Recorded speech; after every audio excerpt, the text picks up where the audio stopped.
Kansas City, Missouri, March of 1954. College basketball had reached a crossroads, even if most people didn't realize it yet. The sport was growing up.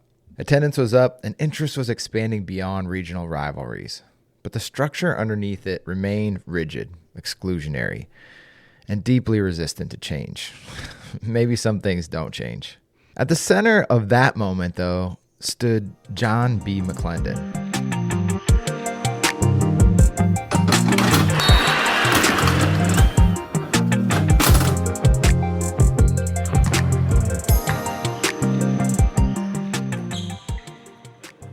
By the early 1950s, McLendon had already proven everything a coach could prove inside the segregated system. His teams were fast, disciplined, and innovative, and they were winning at a level that demanded attention. What they didn't have was access. When McLendon arrived in Kansas City for the NAIA tournament in 1954, he brought a condition. His demand was simple. If Tennessee A&I was invited to compete, his players would stay in the same hotels and eat in the same restaurants as every other team. In a city where segregation was still enforced by custom and fear, the request landed heavily. The NAIA agreed. Before the opening tip, something unprecedented had already occurred. For the duration of that tournament, the city's hotels and restaurants were integrated, not by legislation, but by leverage. It was a reminder that basketball, when applied strategically, could force conversations that society preferred to avoid.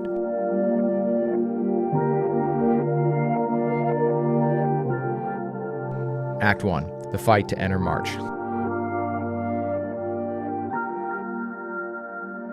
To understand how that moment came to pass, you have to go back a few years. By 1950, the NCAA had cemented itself as the dominant force in college athletics. It controlled the most visible tournaments, the largest audiences, and the narrative of what national competition meant. Historically, black colleges were excluded entirely. McLendon knew the talent level inside black college basketball. He coached it, he developed it, he watched it improve year after year while remaining invisible to the broader public. In 1949 and 1950, McLendon helped form what became the National Athletic Steering Committee, a coalition of leaders from black colleges designed to push collectively for inclusion. They petitioned the NCAA, they made their case, and they were dismissed. The language used was careful but revealing. NCAA officials questioned whether fans would accept black teams. They questioned the style of play. They questioned the competence of black coaches. What they never questioned was the data. The NCAA did not refuse because black colleges were unprepared. It refused because inclusion threatened control. McLendon adjusted. Instead of continuing to push against a wall that would not move, he redirected the pressure. The NAIA, smaller and more flexible, was looking to establish legitimacy in a crowded landscape. McLendon understood that organizations change when exclusion becomes a liability. In 1953, the NAIA created an at-large district that allowed historically black colleges into its national tournament for the first time. It was the first real opening in the wall. Act 2. Tennessee A&I takes the floor.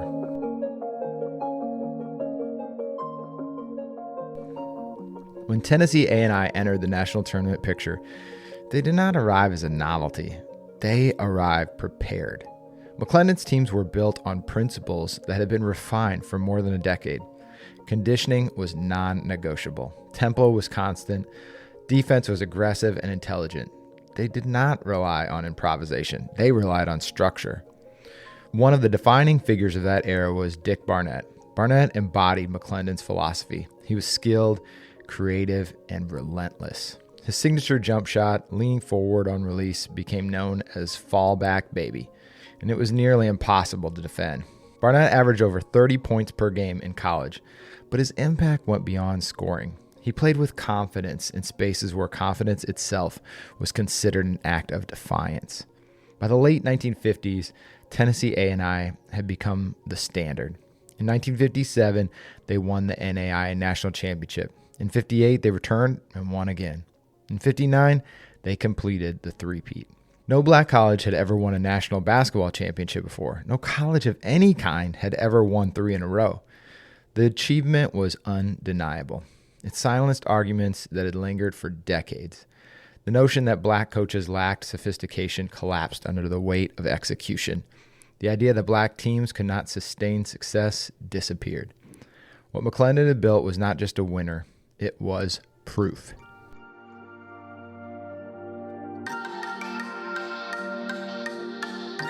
Act 3, integration and its costs. Success, however, brings consequences. As Tennessee A&I dominated the national stage, predominantly white universities began recruiting black athletes aggressively. Scholarships, exposure, and resources pulled talent away from institutions that had developed it. Programs like Winston-Salem State, Grambling, and Tennessee A&I itself felt the shift. Clarence Big House Gaines would later acknowledge that the talent pool had changed. The system that once allowed black colleges to thrive was being drained by the very integration it helped create. McLendon understood the tension. He never romanticized segregation, but he also never ignored the reality that black excellence had flourished under constraint. Still, his position remained consistent. Quality is not optional, and access was worth the cost. McLendon believed that progress required sacrifice, not just from institutions, but from the individuals willing to let go of advantage for the sake of fairness.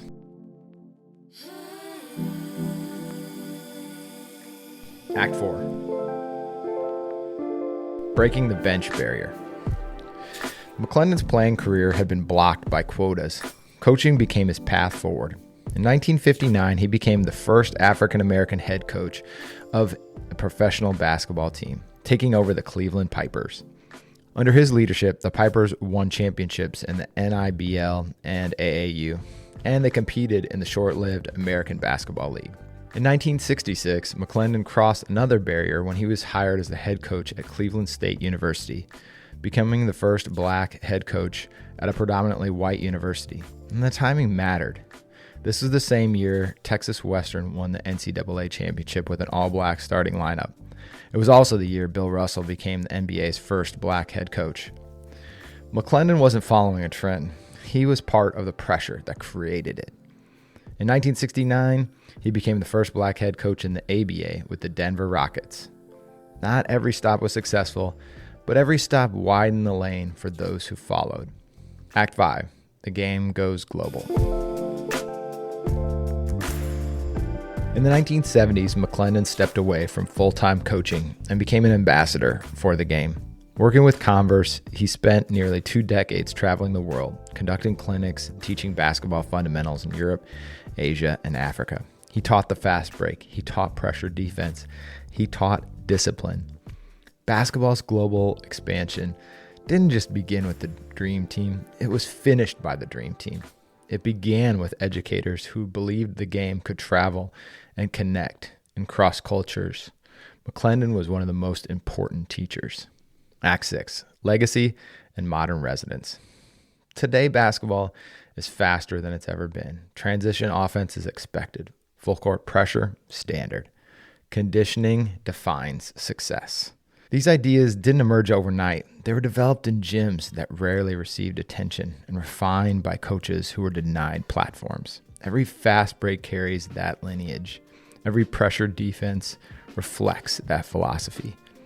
Every black coach on a major sideline stands on that foundation. John McLendon didn't just integrate basketball, he modernized it. He taught the game to move faster, strategically, culturally, and morally. And once it did, there was no going back. John McLendon's legacy is not confined to trophies or halls of fame. It lives in the way basketball is played today. It lives in the way opportunities are structured. It lives in the understanding that excellence, when organized and persistent, can force change. Integration at full speed was not an accident. It was designed, and John B. McLendon is the blueprint. If this story added context to the way you see the game today, share it with someone you watch basketball with. A teammate, a coach, or a friend who understands the fast break isn't just speed, it's a philosophy. And subscribe to Iconic Seasons. Leave us a review if this series has deepened your appreciation of the game. It helps these stories reach listeners who care not just about what basketball is, but how it became that way. I'm Aaron Meyer. This has been Iconic Seasons. Till next time, remember, keep your dribble low and eyes up.